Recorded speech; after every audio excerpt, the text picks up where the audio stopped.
Eh, si les parece ya vamos arrancando. Bueno, muy bien. Buenas tardes a todos. ¿Me escuchan bien, no? ¿Se escucha bien? Sí, perfecto. Bueno, bárbaro. Buenas tardes a todos. Mi nombre es Lucía Méndez de la exposición Expo Medical. Me encuentro en la sala junto a Mariana Montenegro, Project Manager también de Expo Medical. Para quien no conoce Expo Medical, les cuento brevemente, es la principal feria de productos, equipos y servicios para la salud de Argentina, que se realiza junto con las jornadas de capacitación hospitalaria. Bien, en el marco de esta pandemia, Expo Medical inició un ciclo de webinars con el propósito de llevar información de calidad a los profesionales de la salud y de esta manera colaborar con la capacitación continua. Hoy les queremos dar la bienvenida a este nuevo encuentro que estamos realizando junto con el Departamento de Informática en Salud del Hospital Italiano. Hecha esta breve introducción, voy a presentarles a los doctores Luciana Rubín y Carlos Sotero, ambos integrantes del Departamento de Informática en Salud del Hospital Italiano. Y bueno, antes de darle la palabra a los doctores, les vamos a pedir por favor que mantengan silenciados sus micrófonos para que no interfieran en la comunicación. Bueno, muy bien, ahora sí le doy la palabra a Carlos. Hola, muchas gracias a Expo Medical por la invitación. Siempre es un honor poder compartir, veo algunos nombres conocidos también en la audiencia, así que la idea es poder compartirles algunos de nuestras experiencias, sobre todo durante la pandemia, que era donde estaba focalizada la iniciativa que había tenido Expo Medical. Vamos a estar compartiendo esta presentación con Luciana, nos vamos a ir interrumpiendo entre los dos, dando aportes sobre lo que queremos contarles. Y en principio nosotros ya hemos hablado, incluso para los que quieran verlo, están disponibles en nuestras redes, toda la dinámica o cómo se cambió la forma de atender en el hospital. Por eso con la gente de Expo Medical esta vez quisimos focalizarlo hacia algo puntual, que era cómo dar soporte en el momento en el que está transcurriendo la pandemia. Y siempre hablamos de los sistemas de soporte y después Luciana va a hacer un breve resumen sobre el modelo conceptual de los sistemas de soporte para las decisiones clínicas, pero siempre o habitualmente pensamos en sistemas de soporte como grandes sistemas complejos que requieren de una gran cantidad de desarrollo y que a veces son imposibles o difíciles de implementar. Y un poco lo que queremos también dar idea en este webinar es que hay muchas cosas para hacer y hay muchas cosas que son sencillas y que le facilitan un montón la tarea a la gente. Y el otro tema que queremos tocar o desmitificar es que el sistema de soporte está orientado a médicos, ¿sí? El sistema de soporte está orientado a todo el ecosistema de salud, sean médicos, enfermeros o incluso los propios pacientes, y un poco es darle esta idea en esta breve introducción. Vamos a tener un tiempo final para las preguntas, vamos a ir viendo después cómo organizamos el tema de las preguntas, pero si quieren las pueden ir dejando en el chat mientras va transcurriendo la presentación, y al final vemos si habilitamos los micrófonos o vamos retomando las preguntas del chat. Así que yo ahora los dejo con Luciana y vamos hablando o avanzando sobre la presentación. Así que muchas gracias por escucharnos. Bueno, buenas tardes a todos. Muchas gracias, Charlie. Vamos a empezar con una breve introducción a lo que son los sistemas de soporte a la toma de decisiones o Clinical Decision Support en inglés. Bien. Esta es una definición de uno de los autores que han escrito mucho sobre sistemas de soporte, Ogerov, y él nos dice que son sistemas informatizados que proveen conocimiento específico de la persona al personal asistencial, a los pacientes y al personal de soporte en salud, filtrada de una forma inteligente y presentada en el momento apropiado para mejorar la salud de los pacientes o de la población. Acá es importante ver la diversidad de actores que están mencionados y también esto del momento apropiado, ¿sí? Porque cualquier información, si no nos la dan en el momento adecuado, no nos va a servir. Bien, los sistemas de soporte son uno de los componentes de un sistema de información en salud, junto con un montón de otros componentes, y tienen como objetivo principal mejorar la calidad de atención. ¿Cómo pueden hacer esto? Bueno, previniendo o evitando el error médico, o mitigándolo, y homogeneizando la calidad de atención. Habrán escuchado la frase cada maestrito con su librito.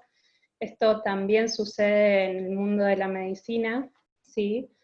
Y la idea es que si bien cada profesional de la salud pueda dar lo mejor de sí mismo, no quede nada por dar, o sea, poniendo un mínimo nivel para todo lo que es la calidad de atención.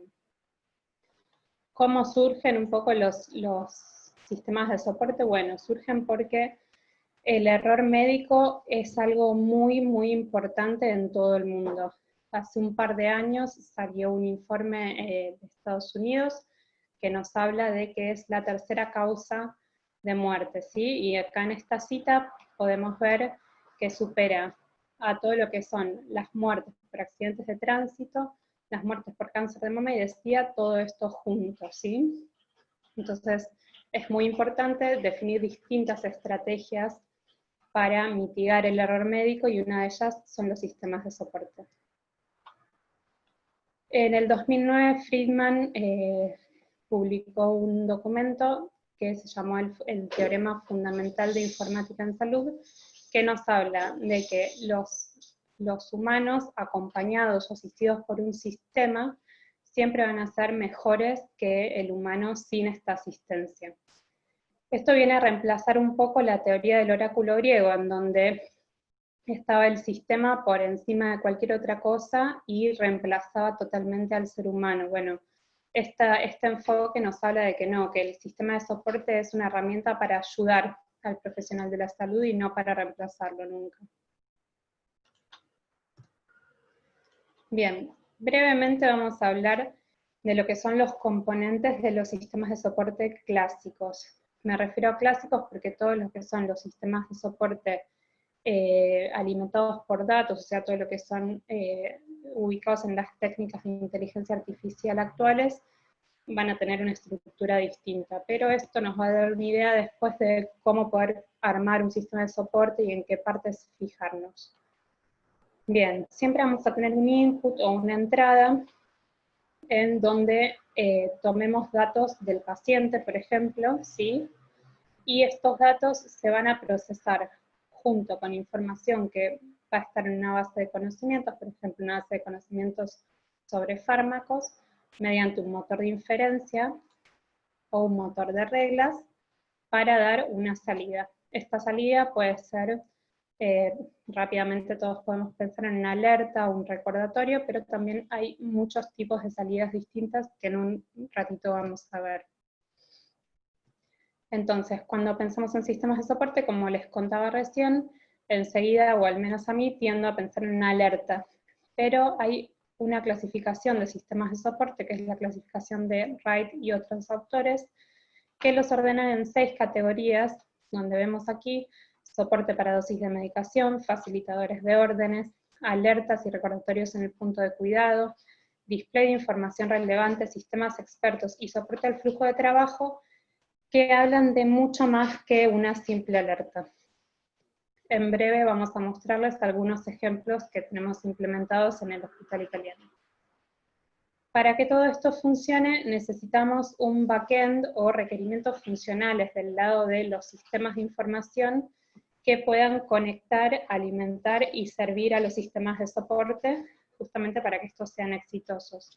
Y acá tenemos triggers o desencadenantes, es decir, en qué momento voy a llamar yo a mi sistema para que éste empiece a procesar y dispare cierta información, el ingreso de datos, que es lo que veíamos antes como el input, las intervenciones, que son lo que puede hacer un sistema, por ejemplo, mostrar una notificación, o guardar un registro, o dar acceso a una guía de práctica clínica, y las opciones ofrecidas, que son un subconjunto de las intervenciones, que son distintos tipos de opciones que pueden surgir de una notificación. Por ejemplo, continuar con lo que estoy haciendo, cancelar lo que estoy haciendo y solicitar algo que me está ofreciendo esta intervención. Bien. Nuestra experiencia desde lo que es el portfolio del sistema de soporte a la toma de decisiones tiene ya más de 20 años y comenzó con lo que fue la construcción de una base de conocimiento farmacológica para realizar todo lo que eran alertas farmacológicas o relacionadas con la prescripción, ya que sabemos que este es un punto de gran cantidad de efectos adversos que pueden llevar al daño de los pacientes. Hoy en día contamos con un equipo multidisciplinario, ¿sí?, compuesto de informáticos médicos, informáticos farmacéuticos, ingenieros de software, expertos en usabilidad, la residencia de informática en salud, que siempre está colaborando y formando parte de todos los proyectos, así como lo que son los expertos en los dominios, ¿sí?, o sea, todas las áreas, departamentos o secciones del hospital, que colaboran con nosotros y participan de lo que es el armado de estos sistemas de soporte desde lo que ellos saben de su expertise de su área. Dentro de la maestría de informática en salud, que se dicta anualmente, se cuenta con una materia específica de sistemas de soporte, y también damos apoyo a los alumnos de la maestría que desean hacer sus trabajos finales con esta temática de sistemas de soporte. En la parte de difusión contamos y nos enfocamos en lo que es la publicación de trabajos científicos, de hacer divulgación de este portfolio, de esta disciplina a través de webinars, de ateneos, de podcasts, de notas, y también realizamos actividades presenciales. Yendo un poquito más a algo más técnico, desde el 2017 que se decide estratégicamente desde el departamento escindir a lo que son el motor de reglas y las reglas mismas de sistemas de soporte de la historia clínica, o sea, desvincularlo. Esto se hizo a través de Drools, que es un motor de reglas. A la vez comenzamos con la creación de un servidor FHIR, ¿sí?, que es un estándar de información en salud que nos sirve para representar entidades médicas. Utilizamos otro estándar también de HL7 internacional que se llama CDS Hooks, que nos sirve para conectar a los sistemas de soporte con los sistemas de información, ¿sí?, a través de triggers o de productos de salida. Y siempre desde el principio del portfolio utilizamos el servidor de terminología y SNOMED-CT para representar todos los términos médicos que van a ser necesarios para nutrir a nuestros sistemas de soporte, ¿sí? Con esto quiero decir todo lo que son diagnósticos médicos, alergias, fármacos, antecedentes, resultados de laboratorio, etc. Todo esto nos permite contar con sistemas de soporte con una arquitectura orientada a servicios. ¿Y esto qué nos permite hacer? Que es lo más importante. Poder compartir estos sistemas de soporte como piezas en sí mismas con otras instituciones que quizás no poseen ni la capacidad de desarrollo, ni el recurso para poder crearlos ellos mismos. Hoy en día existen distintas instituciones que utilizan nuestros servicios. Bien, en esta diapositiva vamos a ver algunos ejemplos de lo que son los sistemas de soporte, y aparte vamos a ver el ciclo de lo que es el trabajo con sistemas de soporte. El ciclo siempre va a tener una parte que es en donde estamos creando nuevos sistemas, ¿sí?, basados en necesidades de nuestro hospital, por ejemplo, con este equipo que yo les contaba antes. Estos sistemas, una vez que se crean, pasan a lo que es el área de ingeniería de software donde se desarrollan. Cuando se desarrollan, vuelven a nosotros, en donde los testeamos y probamos que todo funciona adecuadamente y de acuerdo a lo que era el requerimiento, y finalmente se implementan. En la implementación no termina todo, porque acá es cuando empezamos a monitorear qué está sucediendo con la intervención que pusimos en nuestra historia clínica, por ejemplo, y nuevamente volvemos a empezar con el ciclo. Y como les comentaba antes, estos son algunos ejemplos de nuestro portfolio, ordenados por las taxonomías, las categorías de frontend que les mostraba antes. Entonces, para soporte para la medicación, tenemos todo lo que son alertas relacionadas con fármacos, ¿sí?, interacción droga-droga, droga-alergia, dosis máxima, droga-condición, como es droga-embarazo, por ejemplo. Con respecto a los facilitadores de órdenes, tenemos distintos tipos de órdenes mixtas, que es un repositorio dentro de la historia clínica, donde el médico puede acceder y solicitar en un solo lugar, basado en una condición, en una especialidad, un montón de estudios de laboratorio, estudios de diagnóstico por imágenes, solicitar interconsultas y hacer indicaciones médicas.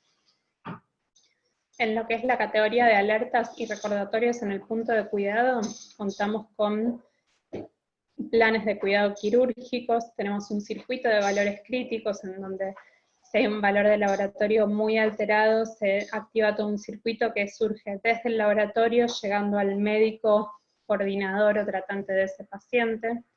Tenemos recordatorios de cuidado y prácticas preventivas, y tenemos monitoreos de estados de alto riesgo, como hacer el NEWS, el PEWS, que se fijan en cada piso los parámetros vitales del paciente, y se ve como una especie de semáforo si ese paciente está bien y cómo debe ser evaluado.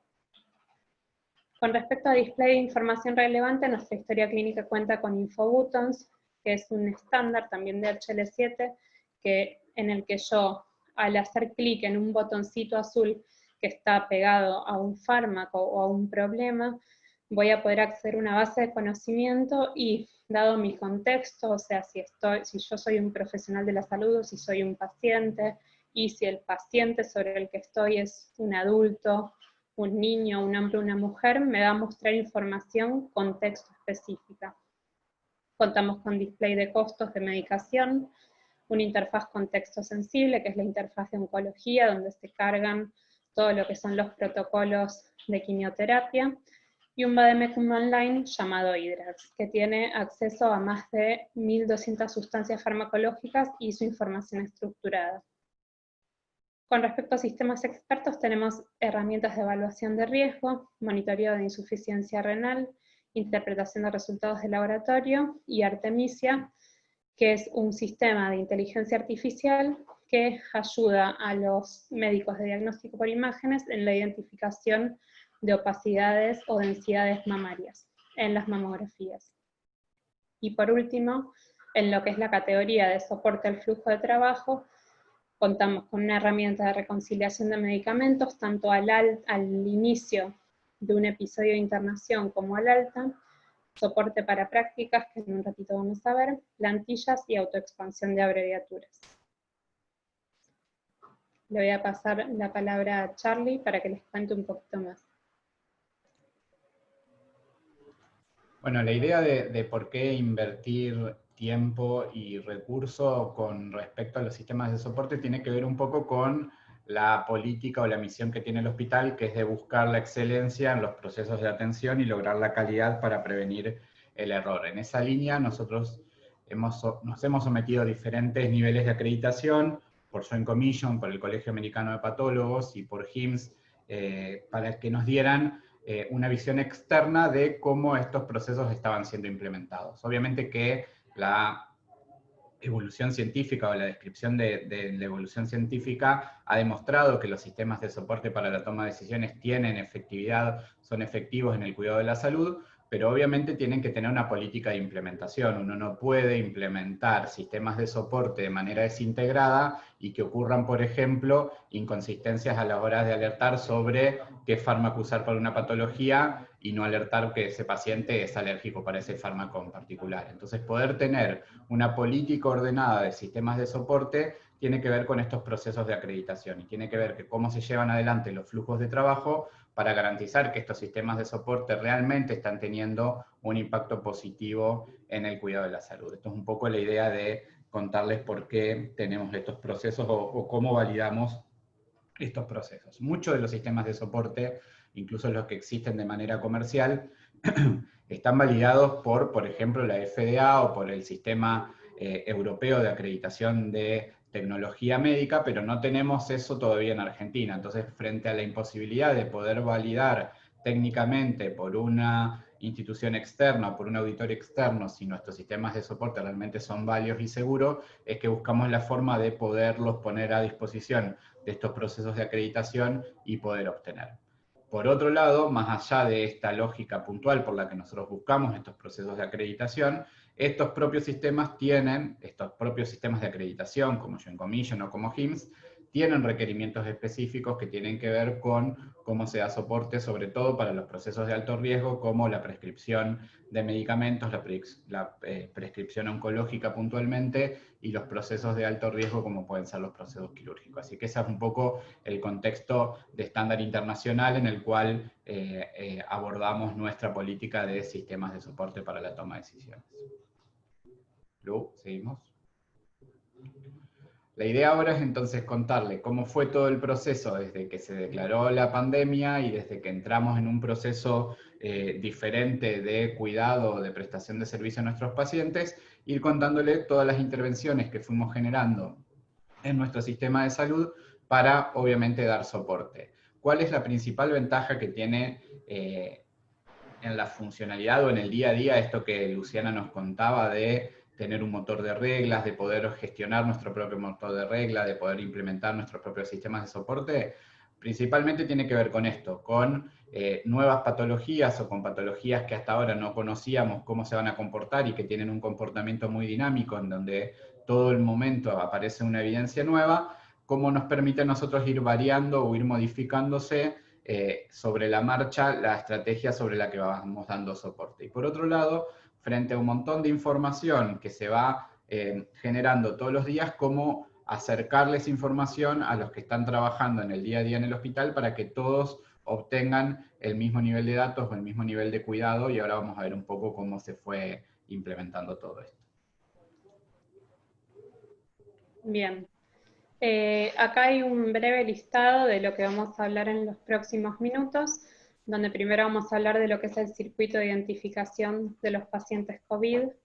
Vamos a seguir con el registro de información de pacientes COVID, el score de alerta temprana, telemonitoreo, inteligencia artificial en radiografías de tórax, interacciones droga-droga y acceso a la información farmacológica de drogas relacionadas con COVID, traqueo de solicitudes de estudios, telemedicina, recetas de medicamentos, chat por perfiles de usuarios, chatbot y acceso a la información. Bien. Como todos sabemos, el paciente que tiene una sospecha o que ya tiene el virus confirmado debe ser tratado con mucho cuidado y siempre por el profesional de la salud y por todos los actores hospitalarios, contando con los elementos de protección personal adecuada. Para garantizar esto es que se crearon los enroladores COVID confirmado y sospecha de COVID. Un enrolador es un aplicativo, aparte de la historia clínica, que lo que hace es marcar a los pacientes con una pequeña etiqueta. Esta etiqueta después se puede ver reflejada en distintos aplicativos de nuestro sistema de información. Esta carga puede ser manual o puede ser automática según reglas, por ejemplo, que el paciente ya tenga un resultado de su hisopado y de su PCR confirmado y positivo, entonces ahí ese paciente va a ser automáticamente enrolado, o puede ser hecho con una carga manual, como el paciente, por ejemplo, que va a llegar con una sospecha de COVID, con síntomas, y se le va a hacer esta marquita. Como les contaba, esto va a impactar en distintos aplicativos, reglas y funcionalidades, y el objetivo es facilitar el manejo hospitalario y extrahospitalario, aparte de cuidar a todos los actores hospitalarios y a los pacientes. Aquí podemos ver una captura de pantalla de lo que es el aplicativo del enrolador, donde yo tengo listados los pacientes, la fecha en donde se reportan, si están internados o no, y o agregar pacientes. Y acá vemos el impacto en los distintos aplicativos. Por ejemplo, en la historia clínica va a aparecer en la cabecera o header de la historia un iconito indicando que este paciente es COVID, de forma que cualquier persona que entre a la historia clínica de este paciente rápidamente puede ver esta información. Este es un ejemplo en lo que es el ADT, o sea, el aplicativo que maneja todo lo que es el censo del hospital y al que tienen acceso administrativos, médicos y enfermeros, ¿sí? Donde también aparece un iconito junto al paciente y también el mismo icono una vez que si hacemos clic específicamente en el paciente. Acá vemos lo que ven los camilleros cuando tienen que hacer un traslado, que en el detalle de la solicitud del traslado va a aparecer que este camillero va a necesitar protección porque es un paciente infectocontagioso. Y por último, esta información también aparece, como ven en los iconitos de COVID o de sospecha de COVID, en lo que es el aplicativo que usa el Departamento de Diagnóstico por Imágenes para informar, que también involucra a mucha gente, involucra que un paciente se mueva de un lado al otro, que lo atiendan, que le informen cómo tiene que hacerse su estudio, que luego pase a otro lugar. Bien.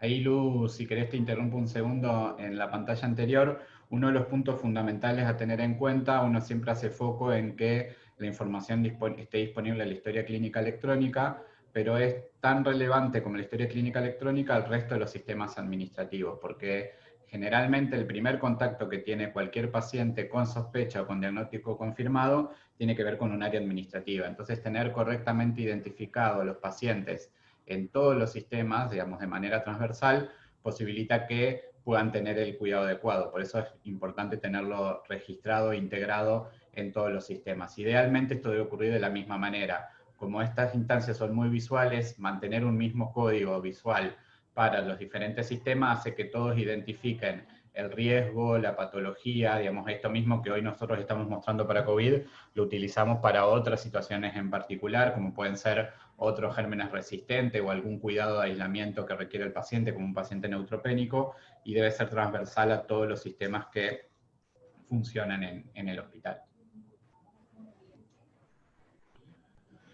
Después teníamos otra situación que se dio, fue que como toda patología nueva generaba cierta incertidumbre o cierto, digamos, no me sale la palabra ahora, pero cierta interés en el resto del hospital en saber cuándo recibíamos un paciente que tenía COVID. Por eso nosotros tenemos habilitado un sistema de protección de la identidad para ciertos casos en particulares, que si nosotros vemos que el interés de la gente sobre ciertos pacientes en particular o sobre ciertos casos en particular sobrepasa la media que tenemos medida para ingresos a las historias clínicas electrónicas, nosotros podemos frenar por seguridad el ingreso a esos pacientes en particular. Entonces, frente a la iniciativa, frente a la posibilidad de que ocurriera alguna violación de la privacidad de los pacientes, lo que hicimos es aumentar un nivel de seguridad en el acceso a las historias clínicas y generamos una clave para aquellos sectores que podían estar involucrados con la atención de pacientes COVID, pudieran tener una clave particular y así nosotros garantizar que solo estaban ingresando a esos pacientes aquellos profesionales que conocían la clave para el acceso a la historia clínica de esos pacientes en particular. Esto, digamos, no ocurre con el paciente puntual, porque obviamente la opción sería poner una restricción a los pacientes que tendrían COVID, pero sería casi lo mismo, porque uno sabría que si a un paciente no puede ingresar es porque es COVID positivo. Por eso, para hacerlo de una manera general y que no involucre la privacidad de los pacientes, lo que hicimos es restringir por diferentes sectores, de manera que obviamente en ese sector había otros pacientes que no eran COVID, se restringía el sector por completo, y de esa manera protegíamos, sobre todo en la primera etapa de la patología, cuando había mucho interés o era todo novedad, que ingresaran o que hubiera accesos indebidos a esos pacientes en particular. Esto siempre es un problema, porque la historia clínica electrónica, así como tiene beneficios, tiene algunos riesgos. Entonces siempre hay que medir cuál es el equilibrio entre la privacidad y la accesibilidad. Cuando bloqueando el acceso puedo generar un daño, o cuando habilitando el acceso a todos también puedo generar una violación a la privacidad. Entonces tener la posibilidad de ir controlando si hay diferente tránsito, diferentes movimientos con respecto a una historia clínica en particular, nos permite a nosotros ir restringiendo los accesos acorde a los niveles de interés que puede existir sobre un caso en particular. En este caso, siempre se puede ingresar a la historia, obviamente uno puede romper el vidrio y entrar por urgencia, y ese es el ingreso sin clave que se ve en la pestañita más abajo, y uno tiene que justificar por qué está haciéndolo. Pero si no conoce la clave, obviamente siempre va a quedar registro de quiénes están ingresando para luego poder hacer una auditoría sobre posibles violaciones a la privacidad. Bien.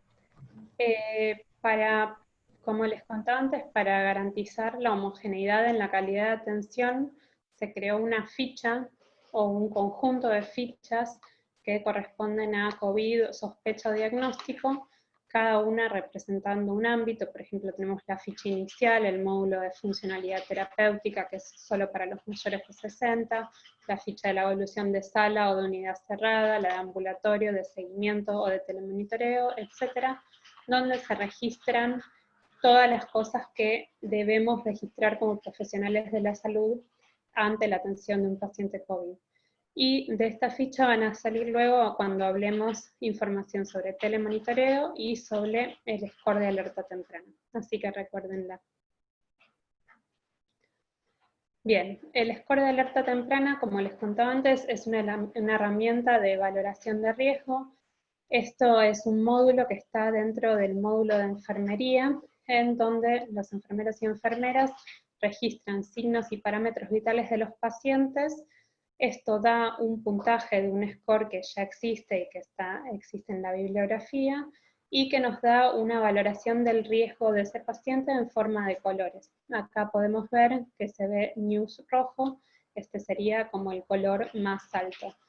Esta valoración y este resultado les permite a enfermería planificar sus intervenciones y en el caso de que el color sea rojo o naranja, llamar al equipo de valoración temprana, que es un equipo que va a evaluar si ese paciente necesita pasar de un área de piso normal a una unidad cerrada para seguir atendiéndolo de acuerdo a sus necesidades.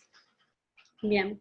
En cuanto a lo que es el virus, sabemos que tiene ciertas características diferenciales, por lo que se desarrolló esta alerta temprana orientada a los pacientes con COVID-19. ¿Sí? Todos los pacientes enrolados va a aparecerles este modulito en vez del módulo normal, y se van a registrar ciertos parámetros que no solo van a ser los parámetros y los signos vitales, sino que también va a tomar información tanto del laboratorio, por ejemplo, la cantidad de glóbulos blancos o el valor de una sustancia llamada dímero D, así como información que se haya cargado en la ficha de COVID que le mostraba previamente, por ejemplo, si el paciente tiene comorbilidades como diabetes, EPOC, etc. Y esto nos va a dar un riesgo específico para estos pacientes y una planificación específica para ellos. Bien, yendo a la otra cosa que les dije que se acuerden con respecto a la ficha, es el telemonitoreo de los pacientes con COVID-19. A través de la ficha se los va a poder evaluar estos pacientes, y como hay pacientes que van a quedar internados, hay pacientes que van a quedar internados en un sector de mucha menor complejidad, esperando que pasen los días de aislamiento necesario, y hay pacientes jóvenes que están obviamente con buen manejo de su patología, ¿sí? Que no tienen ningún signo de alarma del virus y que pueden ir a sus casas, existe este circuito de telemonitoreo, donde inicia, podemos decir, con el cargado de la ficha, y el profesional de la salud va a cargar en el módulo de indicaciones médicas, en otras indicaciones, va a poder cargar mediante texto libre o plantillas institucionales la información que necesita que el paciente pueda ver. ¿Y dónde la va a ver este paciente? La va a ver en su portal de salud o en el portal de internados, dependiendo del lugar donde esté. Entonces, esta información que carga el médico a estos pacientes COVID va a llegar al portal de salud del paciente. ¿Sí? Acá vemos, esta sería la que yo les mostraba recién, y esta es otra, que es cómo cuidarse, y el paciente va a tener acceso a esta información y a piezas de información genéricas relacionadas con esta infección, ¿sí? Por ejemplo, instructivo para paciente y entorno por casos sospechosos o confirmados de COVID con indicación de telemonitoreo. A su vez, para cerrar este círculo, el paciente va a poder cargar distintos signos y parámetros vitales, algunos de los cuales fueron agregados específicamente, por ejemplo, disnea o saturación de oxígeno, va a poder cargar estos signos vitales desde su portal, y esto va a verse reflejado en la tabla de signos vitales a la que puede acceder el médico desde la historia clínica, desde el filtro, como aquí vemos, cargados por el paciente. ¿Cómo se cierra esto? El médico puede ver a través de un dashboard la información de todos estos pacientes enrolados, como COVID o como sospecha, los parámetros que han ido cargando, y si correspondiera, la alerta temprana y el color que tiene. Bien, pasamos a otra de las herramientas, que es T-Rex, que es una herramienta de inteligencia artificial, específicamente mediante redes neuronales, que es una técnica de machine learning. Esta herramienta analiza radiografías de tórax de pacientes y puede darnos 4 tipos de resultados distintos o 4 hallazgos distintos que van a ayudar al médico, tanto de diagnóstico por imágenes, como al médico que está atendiendo y que le solicita la radiografía al paciente y la puede ver aquí. Estos hallazgos pueden ser o una opacidad pulmonar, que es compatible con una neumonía, ¿sí? Muy útil en esta época, donde esto nos va a ayudar mucho a lo que es la evaluación del paciente infectado, o un derrame pleural, o una atelectasia o una fractura costal. El médico, al entrar en la radiografía del paciente, va a poder tener acceso, como siempre, a la imagen, y aparte ver el informe preliminar de esta herramienta llamada T-Rex. ¿Esto por qué es tan importante? Porque en estos momentos que cada vez existen más pacientes, esta herramienta va a poder ayudar rápidamente a discriminar a estos pacientes y a definir sus criterios, y ayudando al profesional con su tarea diagnóstica y de tratamiento. Acá vemos una captura de pantalla de lo que sería un informe preliminar, donde nos diría qué hallazgo encontró, con qué sensibilidad, con qué especificidad, y para darle contexto y transparencia a esto, un mapa de calor donde identifica y muestra lo que encontró. Todo esto fue desarrollado por el equipo de Piagiva, que es el programa de inteligencia artificial del Hospital Italiano. Así como antes les contaba de Artemisia, y existen otros proyectos también súper interesantes que combinan la inteligencia artificial para asistir al profesional. Bien, otra cosa que vimos es el acceso a la información. Como sabemos, se han aparecido distintas drogas que obviamente ya existían, pero que se han empezado a utilizar de forma off-label, o sea, todavía no con una indicación formal, sino aún se está viendo, pero sí se utilizan en distintos lugares del mundo para el tratamiento de lo que son los pacientes con COVID que están serios. En nuestro caso esto siempre va a ser en la terapia intensiva y en conjunto con lo que es infectología y los médicos a cargo. Bueno, una cosa que hicimos desde IDRAX es revisar esta información nueva y cargarla en nuestra base de conocimiento farmacológica para que pueda ser accesible desde nuestro Vademécum, tanto lo que es la posología en el caso de COVID de estas drogas, como revisar muy puntualmente todo lo que son las interacciones droga-droga, ya que son drogas que se caracterizan por tener muchas interacciones droga-droga, en algunos casos de severidad grave, y que pueden causar efectos adversos importantes, como ser, por ejemplo, la prolongación del intervalo QT, que es un pedacito del electrocardiograma, que esto puede devenir en una arritmia y puede tener una consecuencia seria para el paciente. Bien, yendo a lo que son todo lo que es la asistencia con solicitudes y traqueo de estudios, tenemos distintas herramientas. Esta herramienta es la de validación de solicitudes de estudios por especialistas. ¿En qué se basa? Bueno, hay estudios que, por ser muy costosos o por necesitar que antes se haga otro estudio más sensible, por ejemplo, o menos costoso, o que esté recomendado por el departamento, necesitan una validación por un efector, por ejemplo, por infectología.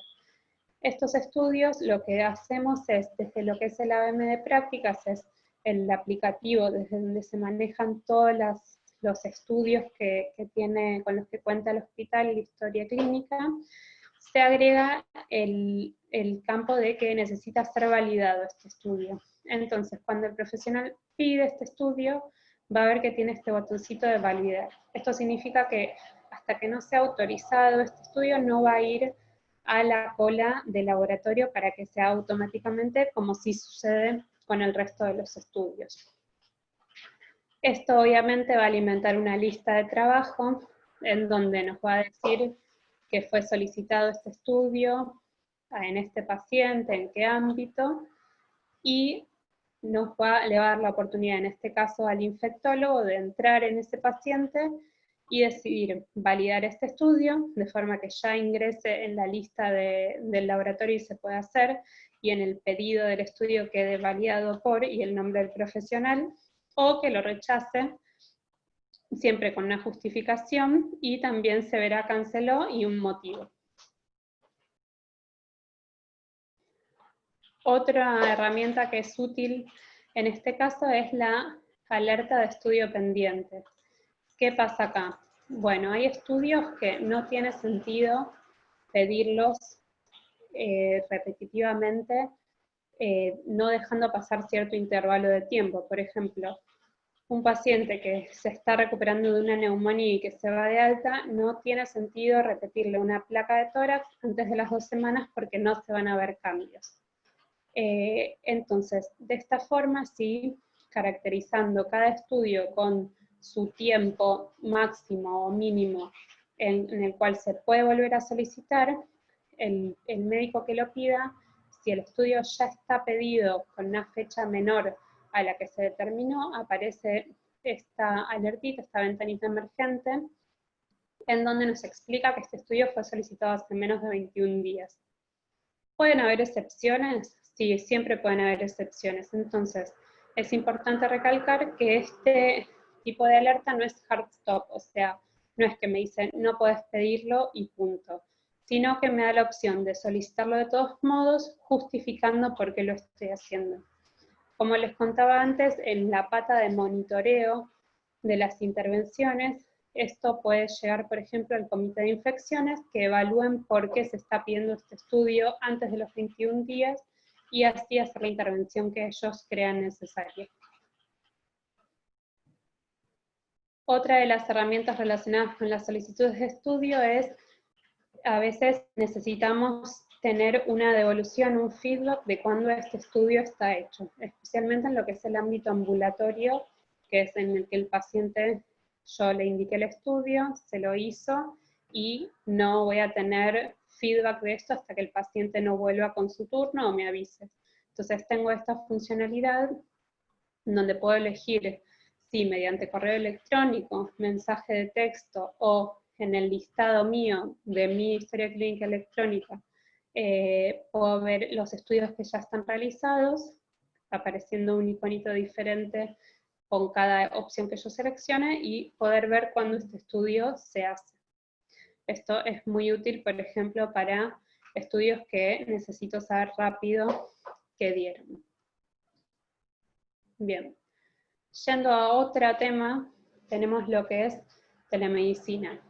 Como ustedes saben, con el avenimiento de la pandemia y la restricción social obligatoria o la cuarentena, todas las consultas que pueden ser realizadas de forma virtual pasaron a ser realizadas por telemedicina, una herramienta súper útil que ya existía desde hace muchos años en el hospital, pero que solo se limitaba a pacientes de plan de salud por temas de cobertura de las aseguradoras. Bueno, a partir de la pandemia esto cambió y muchas obras sociales accedieron a que los pacientes se puedan atender mediante teleconsulta y que esta consulta sea cubierta. Para esto hubo que reemplazar el acto en el que el paciente se presenta en la isla de administración y da su credencial, se valida que su obra social sea la correcta, que esté actualizada, y se da el ok para que tenga esa consulta. Todos esos pasos que habitualmente hacemos personal o presencialmente, se pasaron a este nuevo desarrollo que fue el worklist administrativo para la teleconsulta, en donde yo como paciente, cuando tengo un turno por telemedicina e ingreso mediante mi portal, voy a ir primero a tener un encuentro virtual con un administrativo, ¿sí? Que es el que me va a recepcionar, me va a pedir mi credencial, va a confirmar mis datos y mi identidad, y va a poder realizar este canje de vale para después ir a atenderme directamente con el médico. Esto es muy interesante porque acá vemos cómo el soporte no es solo a un actor de todo el ámbito de la salud, sino, como decíamos antes en la definición, puede incluir a muchos actores, en este caso a el personal administrativo. Bien, otra de las cosas que cambiaron con la resolución ministerial fue, para evitar que el paciente tenga que concurrir a la consulta para buscar su receta, que las recetas se puedan, o sea, que los medicamentos se puedan comprar mediante una receta que esté en el celular o que pueda ser impresa desde un portal de salud. Y acá tenemos el ejemplo, por ejemplo, de una captura del portal de salud del Hospital Italiano, en donde yo tengo los medicamentos que fueron prescritos por mis médicos y yo puedo generar las recetas. Entonces, tocando este botoncito, se me va a desplegar una lista de todos los medicamentos que yo tengo indicados y válidos, o sea que tienen créditos, ¿sí? Y que están vigentes. Yo los voy a seleccionar y voy a poder imprimir mis recetas. Cada medicamento o cada grupo de medicamentos tiene su particularidad, y por ejemplo existen medicamentos que necesitan copia o duplicado de la receta. Para esto existen una serie de reglas que identifican estos medicamentos. Entonces ya cuando yo pongo imprimir, por ejemplo bromazepam, que es una benzodiazepina que necesita un duplicado de la receta, me va a imprimir la receta original y el duplicado. Bien, yendo a lo que son chats para perfiles de usuarios, les voy a contar que debido a todo el cambio en los procesos y todo lo que fue sucediendo, hubo un aumento muy grande de necesidad de información, tanto de pacientes como de médicos, con el uso de cosas que antes no estaban haciéndolo. Por ejemplo, esto que les contaba de imprimir recetas, por ejemplo, pacientes o médicos que nunca habían hecho telemedicina y necesitaron empezar a hacerla, temas relacionados con la facturación. Bueno, para todo esto se habilitaron chats atendidos por personas que conocen del tema para poder agilizar toda esta necesidad de información y evitar que el paciente o el profesional se quede con una necesidad no resuelta. Esta es una captura de lo que es el chat que figura en la página principal del Hospital Italiano para cualquiera que necesite algo. Y acá tenemos otra captura de lo que es un chat que está relacionado con los turnos. Y por último, se implementó un chatbot, que es una herramienta basada en técnicas de procesamiento de lenguaje natural y desarrollada en Python, en donde este chatbot llamado Tana puede respondernos sin necesidad de que un humano medie distintas informaciones sobre turnos, sobre teleconsultas, sobre el portal, sobre farmacia y vacunas, sobre facturación, etc. Llegando al final, tenemos lo que es, seguimos con el tema del acceso a la información. En esta época hay muchas cosas nuevas para saber, por ejemplo, cómo usamos nuestros elementos de protección personal. Queremos saber también todo lo que es la situación epidemiológica e interna del hospital. Hay reportes diarios que nos dicen la cantidad de pacientes internados con coronavirus. Tenemos mucha información para saber. Por eso se habilitó este minisitio, que es un minisitio exclusivamente dedicado al coronavirus, que se maneja desde lo que es comunicación institucional y donde funciona como un repositorio para toda la información relacionada con el coronavirus y relacionada con el hospital, de forma que cualquier empleado del hospital puede entrar acá y acceder rápidamente a la información que necesita. Acá hay un ejemplo de lo que es los elementos de protección personal. Bueno, y acá llegamos al final de lo que fueron todas estas herramientas que se fueron creando o implementando a partir de esta situación, y podemos concluir que los sistemas de soporte tienen como objetivo justamente dar soporte a usuarios. Y como pudimos ver, existen muchas formas, muchos canales y muchos formatos, ¿sí? Y no es solo una alerta o un recordatorio. Y algo muy importante es que un sistema de información maduro pueda realmente ponerse en marcha y adaptarse a una situación de cambio puntual para poder hacer frente a las necesidades de una institución, incluso ante un evento inesperado como sucede acá y que requirió una rápida y sólida adaptación. Porque si bien todo esto ya ocurre, ya van más de 3 meses, el core, lo básico de todas estas funcionalidades que les fuimos mostrando, pudo salir en un mes o menos para dar respuesta a la necesidad del hospital, que era garantizar la calidad de atención a los pacientes.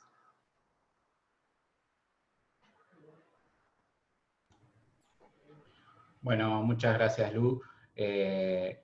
Obviamente para ir cerrando ya y no quitarles más tiempo, nosotros mostramos de manera resumida todas las intervenciones que fuimos haciendo en el hospital. Si alguno de ustedes tiene alguna duda en particular, obviamente que estamos disponibles para responder o para profundizarla después. Si quieren tener contacto, lo pueden tener mediante Expo Medical o mediante nuestros correos, no hay ningún problema.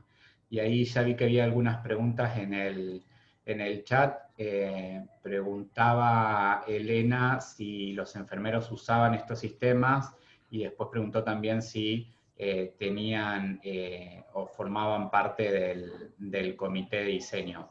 Sí, obviamente que todo esto siempre se piensa de manera transversal, o sea, no existe ninguna herramienta o casi ninguna herramienta que no pase por el proceso de enfermería. Nosotros tenemos enfermeros en informática y aparte trabajamos siempre en conjunto con el departamento de enfermería, porque la gran mayoría de estas intervenciones siempre involucran al área de enfermería, entonces es muy importante que estén involucradas en el diseño y en la implementación, porque generalmente son ellas las que llevan, los enfermeros los que llevan adelante el proceso de cuidado del paciente, y sobre todo en estas circunstancias particulares, digamos, siempre lo tenemos presente, y de hecho te diría que la mitad de nuestro equipo son enfermeros, así que sí están involucradas desde el inicio.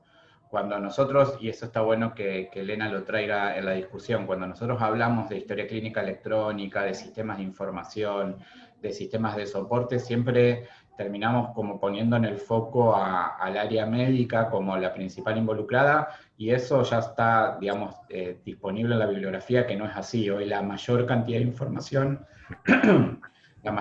información la generan los enfermeros. Entonces es muy importante tener presente que el proceso de atención de enfermería debe estar correctamente representado en los sistemas de información o los sistemas informáticos, porque es de ahí donde obtenemos la mayor cantidad de información y la información con mayor calidad. Así que es importante traerlo a la discusión. No sé si hay alguna otra pregunta, algún comentario, algo que quieren que profundicemos.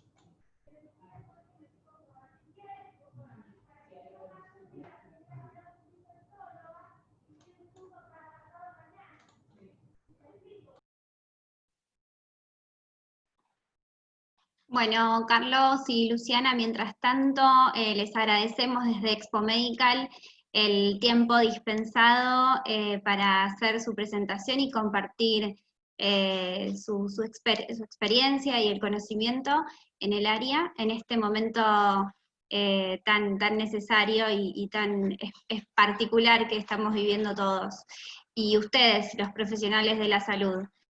Así que también agradecemos desde Expo Medical a la asistencia de los participantes que estuvieron aquí hoy, acompañándonos y escuchando. No sé si hay alguna consulta, y bueno, si no surge ahora, ahí tienen los mails de los disertantes.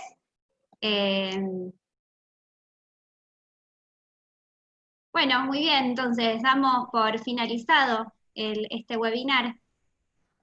Bárbaro, muchas gracias a todos. Bien, Hasta luego. gracias a ustedes. Hasta luego. Muchas gracias, hasta luego. Muchas gracias, hasta luego. Chao, Marcelo, hasta luego. Luego, gracias. Chao.